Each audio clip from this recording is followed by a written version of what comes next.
Assalamualaikum warahmatullahi wabarakatuh. Kali ini kita sekilas membahas media cetak ya. Jadi media cetak itu kita membahas tidak keseluruhan, tidak sampai pada buletin, brosur dan semacamnya. Kita hanya membahas yang informatif terkait berita-berita yang muat di media cetak, yang bisa dimuat di media cetak. Biasanya berita-berita itu muncul di koran, bahkan juga di majalah, tabloid.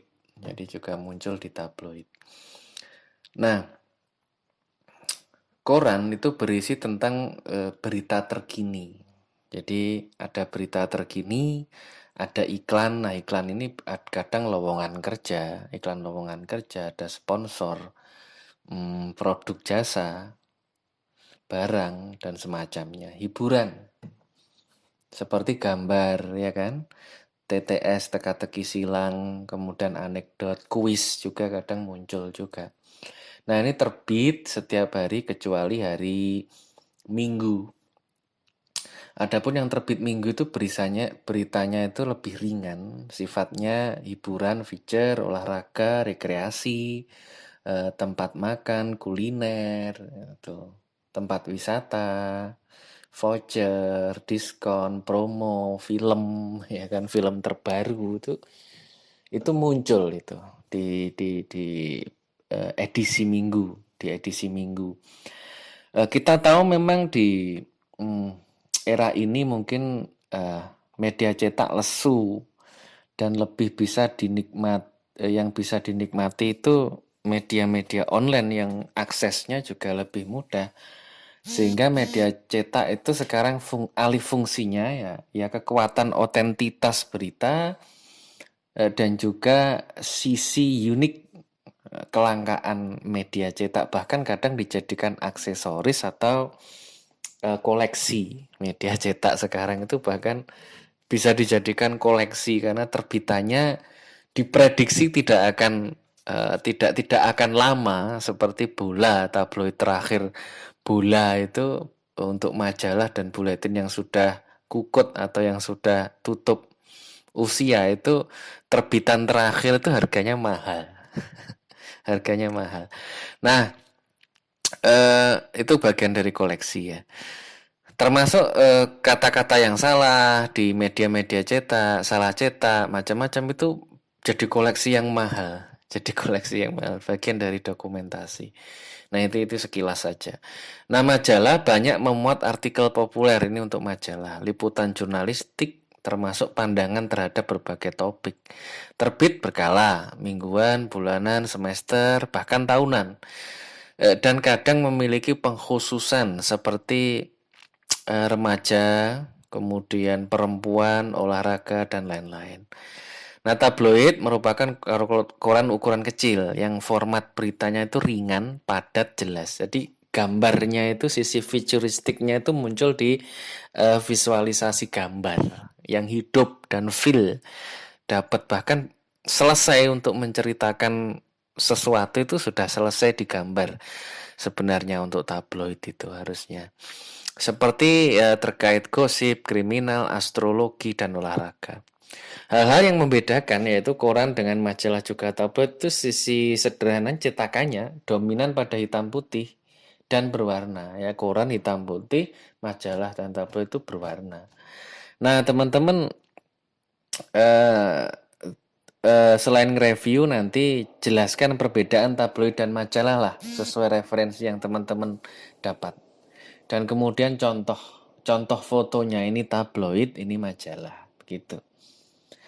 Nah, kemudian konten berita. Nah, konten berita itu yang bisa muncul di tabloid, majalah, atau kemudian em, di koran itu seperti politik, ekonomi, olahraga, pariwisata, dan lain-lain. Nah, kalau politik, ekonomi, olahraga itu lebih sisi peristiwa kekinian yang terjadi saat itu di momen-momen tertentu yang dilirik oleh banyak orang itu biasanya di koran muncul seperti skor 1-0 Australia melawan Indonesia atau kemudian di Piala Dunia Brazil melawan Argentina itu menjadi konten menarik di straight news maupun in-depth news di media cetak koran. Tetapi di majalah, bahkan tabloid, yaitu tabloid itu sisi picture dan juga visualisasi Cristiano Ronaldo yang tampan dan juga familiar di kalangan pecinta bola itu menjadi sisi menarik untuk diangkat fiturnya, tulisan ringan kecil itu. Dan juga di majalah profil-profil tokoh olahraga, bahkan kasus-kasus yang fenomenal, hal-hal yang fenomenal yang dia lakukan di sekitar kegiatan itu, kegiatan olahraga, keluarganya, hobi, dan macam semacamnya itu menjadi hal yang menarik. Jadi perbedaan pengulasan antara koran, majalah, dan juga tabloid itu seperti itu. Yang menonjolkan gambar yang tabloid, yang banyak mengulas kekinian berita terkini terkait peristiwa, itu koran, tetapi terkait profil, figur, hal-hal di luar lapangan, untuk olahraga, itu banyak dimuat di majalah. Nah, itu harus teman-teman mulai punya pemilahan. Nah, kita sedikit memahami juga tentang fake, ya kan, bersumber dari media resmi. Ini berita salah, itu fake news itu berita salah. Bersumber dari berita resmi yang memberitakan hal yang tidak benar. Sedangkan hoax itu merupakan berita bohong dari mulut ke mulut, informasi yang salah. Jadi hoax itu bukan tidak muncul di media resmi, tetapi dari mulut ke mulut. Kalau yang dari media resmi, berita salah namanya fake news. Kominfo Kalimantan Tengah tahun 2018. Nah, hal-hal yang perlu diperhatikan saat membuat majalah dan tabloid. Nah ini, 1. Sampul adalah bagian depan ataupun pembungkus yang sebagai karya visual desain grafis dalam sebuah media cetak. Jadi ada sampulnya. Sampulnya itu juga harus menarik. Sehingga banyak yang memakai trik sederhana di sampul itu, memakai media yang polos atau putih karena itu menarik minat pembaca dan juga lebih ruang putih itu selalu menarik mata. Ruang putih itu selalu menarik mata pembaca. Dan juga yang kedua, trik sederhananya gambarnya mencolok biasanya. Di gambar mencolok, ruang putih yang menarik minat pembaca, ruang polos juga. Nah, kemudian aturan ABC pada sampul yaitu judul, kemudian subjudul yang kuat, lanjut kemudian subjudul berikutnya. Yang kemudian berikutnya mengolah warna yang komunikatif, kuat, elegan, bukan warna-warni atau glamor, akan tetapi melihat tema yang diangkat. Biasanya kalau maskulin temanya apa? Agak gelap, ya kan? Kalau feminim agak pink atau seperti apa. Nah, ini teman-teman punya cita rasa di situ, punya feel di situ. Konten yang terstruktur dan ada ruang nafas. Jadi enggak penuh, cover itu enggak penuh, enggak full gitu. Nah, teman-teman nanti kan cari contohnya itu. Foto majalah dan foto tabloid. Nah, gambar dan tipografi, teknik memilih dan menata huruf, ya, menyajikan infografis, representasi visual melalui grafis. Contoh nih, papan, peta, dan lain-lain. Tipografi dan palet warna, ya kan, CMYK, ini pigmen warna percetakan, ya kan, sama RGB grafisnya komputer. Itu harus konsisten.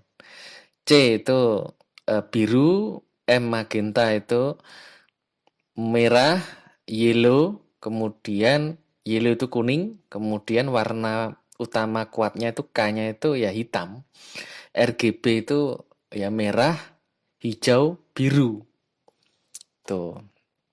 Itu harus konsisten di situ. Kemudian konsep majalah. Konsep majalah ini ya nama majalahnya apa? yang sesuai, ya kan? Apakah olahraga, ya kan? Atau remaja atau perempuan. Jadi segmentasinya jelas. Rubrik konten yang mau diangkat itu apa saja. Jumlah halaman, ya kan? Kalau majalah minimal 20 halaman dan tak terbatas. Juga kelipatannya. Jadi ya, kelipatan 4 itu bisa 20, 24, 28 dan seterusnya. Kenapa begitu? Agar bidang kertas print itu termanfaatkan dengan baik. Budget terpenuhi dengan dibantu sponsor.